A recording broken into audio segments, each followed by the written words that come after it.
नमस्कार दोस्तों, जय जोहार। मैं कौशल तिवारी और बिहिनिया संजय में आपका स्वागत है।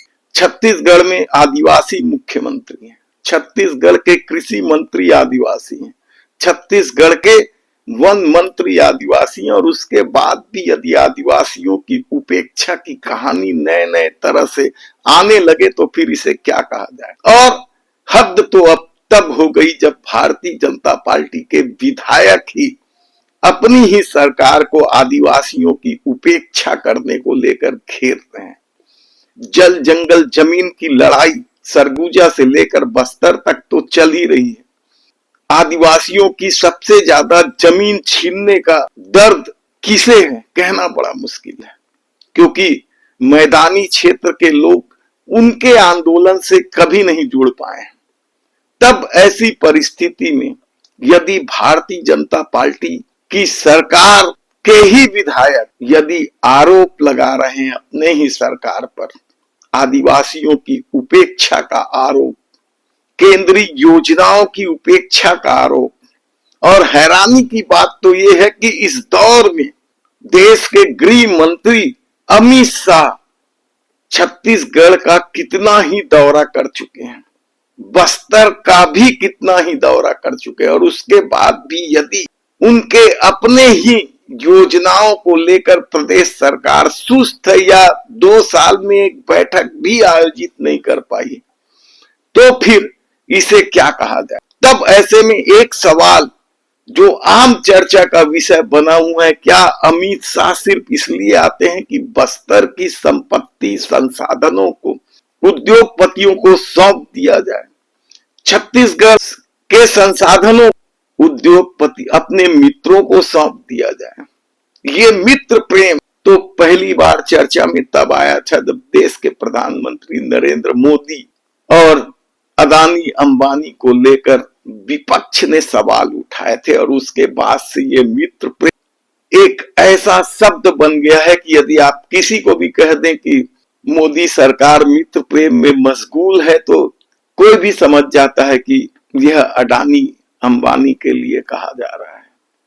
तब ऐसे में छत्तीसगढ़ को लेकर उठे सवाल, आदिवासियों की उपेक्षा को लेकर उठे सवाल का किस तरीके से गोलमोल जवाब दिया जाता है विधानसभा में मंत्री के द्वारा, आदिवासी मंत्री के द्वारा, राम विचार नेताम के द्वारा। आप खुद सुन लीजिए। मैंने हमारे वरिष्ठ मंत्री आदिम जाति कल्याण विभाग से मैंने प्रश्न किया था और उसकी संपूर्ण जानकारी तो मुझे प्राप्त हो गई है, लेकिन ये बड़ा ही संवेदनशील प्रश्न है। भारत के संविधान के 275(1) और इसमें भारत सरकार के संचित निधि से आदिवासी क्षेत्रों के लिए राशि जारी होता है, आवंटन जारी होता है। और जो जानकारी आज मांगने पर मिली है, अगर ये जानकारी हमको स्वतः ही मिल जाती जिलों से और सारे परियोजना प्रशासकों से, तो आज इसको प्रश्न के माध्यम से यहाँ पर समय लेने की आवश्यकता नहीं थी। लेकिन मैं और मेरे साथ 29 विधायक और 4 सांसद आते हैं आदिवासी क्षेत्रों से, और मेरे विधानसभा में खास करके कोंडागांव जिले में आज तक परियोजना सलाहकार मंडल की एक भी बैठक आयोजित नहीं हुई। और मैं समझता हूं कि बाकी जगह पर हो रहा होगा, और अगर नहीं हो रहा है तो माननीय नहीं हो रहा है, मैं माननीय अध्यक्ष महोदय के माध्यम से आपसे मैं निवेदन करना चाहता हूं कि ये बड़ा ही संवेदनशील मुद्दा है। आदिवासियों के मतदान करने पर हम उनके प्रतिनिधि बन करके आए हुए हैं, और हमारी जिम्मेदारी बनती है कि हम लगातार उन क्षेत्रों में हो रहे कार्यक्रमों की, गतिविधियों की और योजनाओं की समीक्षा करें। मैं बहुत सारे मामलों पर नहीं जाना चाहता हूं, लेकिन एकलव्य विद्यालय मेरे विधानसभा के 3 2023 के पहले के स्वीकृत है। अब 2023 के पहले का चाहे जल जीवन मिशन हो, चाहे आदिवासी विभाग के काम हो, एकलव्य के नहीं किए, उनकी तो हालत हम देख रहे हैं, उधर चले गए हैं। लेकिन 2023 के बाद इन 2 सालों में हमने क्या किया? आज हम ईज ऑफ डूइंग बिजनेस की बात कर रहे हैं, सिंगल विंडो सिस्टम की बात कर रहे हैं, मेरा प्रश्न है आप प्रश्न कि ये तो करें। तीनों मेरे जो एकलव्या के विद्यालय हैं, जिसमें 600 बच्चों को दूसरे भवनों में रह करके बड़े ही असुविधाजनक जगह पे पढ़ाई कराने का काम कर रहे हैं। एक आध जो है आत्महत्या भी हुआ है इसमें। फरसगांव के मॉडल कैंपस में सारे बच्चे रह रहे हैं, बहुत ही हालत खराब है। तो ये भवनों का तीनों जो भारत सरकार से स्वीकृत है और इसके पीछे बहुत बड़ा लॉजिक है, तो ये भवनों का निर्माण मेरा कहना है आप प्रश्न करके मंत्री जी से जवाब लीजिए। ये भवन का निर्माण कार्य कब तक प्रारंभ हो जाएगा? बस मैं ये अप्रारंभ कामों में की सूची में से है, तो मेरा प्रश्न है कि ये काम कब तक चालू हो जाएंगे? माननीय सभापति जी, एक अच्छा पहले मूल प्रश्न करने दीजिए ना, इनका उत्तर दे दूं, इसके बाद सभापति महोदय, हमारे माननीय सदस्य के द्वारा जो प्रश्न किया गया है वो प्रश्न वैसे माननीय सभापति जी, राम विचार जी का लगातार तीसरा प्रश्न है। नियमतः तीसरा प्रश्न लगातार नहीं आना चाहिए। आपको वो संरक्षण दीजिए। सीनियर मंत्री है, सीनियर तीन मंत्री प्रश्न है, लगातार अनुभवी मंत्री है, सही जवाबदार मंत्री है। आप सही। चिंता मत करें अजय जी। नहीं, सीनियर मंत्री है, जवाबदार मंत्री। आपकी प्रिंटिंग में भी लगातार 3 प्रश्न नहीं आना चाहिए, दूसरी सलाका निकलनी चाहिए। चल, मैं सभापति महोदय, माननीय सदस्य की जो चिंता है और इस चिंता से मैं निश्चित ही विभाग को अवगत कराऊंगा और इसमें अभी तक क्यों नहीं हुआ इसको मैं दिखवाता हूं और आपके सम्मान का पूरा हम ध्यान रखेंगे। आपको इस तरह से और सदन के बाकी सदस्यों को भी जो परियोजना सलाहकार में जो हमारे अध्यक्ष बने हैं उनकी अध्यक्षता में हमारे परियोजना सलाहकार की बैठकें निश्चित तौर पे साल में 2 बार कम से कम तो होना ही चाहिए, लेकिन नहीं हुई है उसको हम देखेंगे। बाकी सदन के भी बाकी सदस्य की भी चिंता है। जहाँ तक आपने प्रश्न किया है तो इस प्रश्न में सिर्फ जो अगर प्रश्न को देखा जाए तो आवंटन के बारे में आपने पूछा 2023-24 से 24-25 तक, साथ ही साथ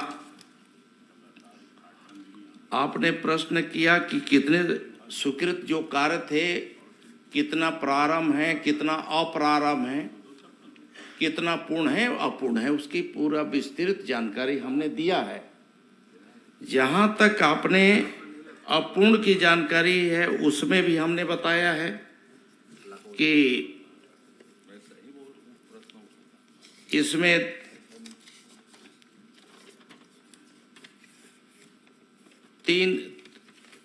तीन कार्य जो है अप्रारंभ बताए हैं और 29 में से 23 कार्य पूर्ण हुए हैं। आपको धन्यवाद देना चाहिए। धन्यवाद शुरू में दे दिया और कि आपने पूरी बहुत इसमें अच्छी से जानकारी दे दी है। 3 कार्य जो है अप्रारंभ है, बहुत छोटे काम है वो भी, और 3 कार्य जो है अभी अप्रारंभ है। प्रारंभ अभी 3 काम और बचे थे, उसका भी प्रारंभ कर दिया गया है। और जो अप्रारंभ है उसमें कुछ स्थानीय स्तर पे पंचायतों का कुछ था तो उसके आधार पे वो भी शॉर्ट लिस्ट कर लिया गया है, वो भी पूरा हो जाएगा।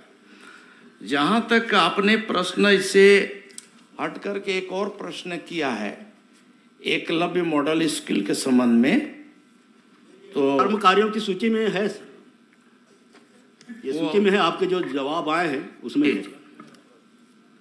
तो इसमें अध्यक्ष महोदय बहुत सारे, एक तो जो ट्राइबल एरियाज है, आपको भी मालूम है माननीय भूपेश बघेल जी की आपके समय में भी जो हॉस्टल आश्रम जो स्वीकृत किए जाते थे या अन्य संस्थान जो स्वीकृत होते हैं, तो जमीनों की बहुत बड़ी समस्या होती है और जमीनें हमें आज ले दे करके कुल मिलाकर के फॉरेस्ट वन विभाग पर ही आश्रित हम रहते हैं। अगर गांव में ग्रामीण क्षेत्रों में देखते हैं तो वहाँ पे वन भूमि होता है और वन भूमि की एक बड़ी समस्या है, उसकी स्वीकृति इतना आसानी से नहीं मिल पाता है।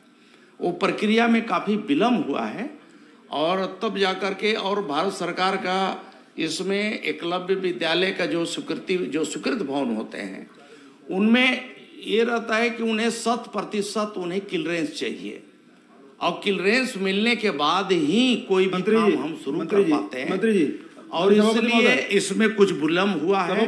तब ऐसी परिस्थिति में क्या सच में छत्तीसगढ़ में बैठी डबल इंजन की सरकार केंद्र के इशारे पर काम कर रही है? क्या उन्हें अपने ही आदिवासियों की चिंता नहीं?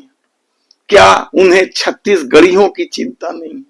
ये बड़ा सवाल है और ये सवाल परत दर परत जिस तरीके से विधानसभा में खुलने लगा है वह हैरानी की बात तो है ही है। सबसे बड़ी हैरानी की बात तो ये है कि अब तक पार्टी के अनुशासन से बंधे भारतीय जनता पार्टी के विधायक भी विधानसभा में अपनी ही सरकार का पोल खोलने में लगे हुए हैं। देखना है कि मुद्दे उठाए जाने के बाद जैसे मंत्री या सरकार आश्वासन देती है हल कर देने का, क्या हल होता है? हम आपको एक एक पल पल की खबर देते रहेंगे। यदि आपने हमारे चैनल को सब्सक्राइब नहीं किया तो प्लीज सब्सक्राइब कर लीजिए, बेल आइकन का बटन दबा दीजिए।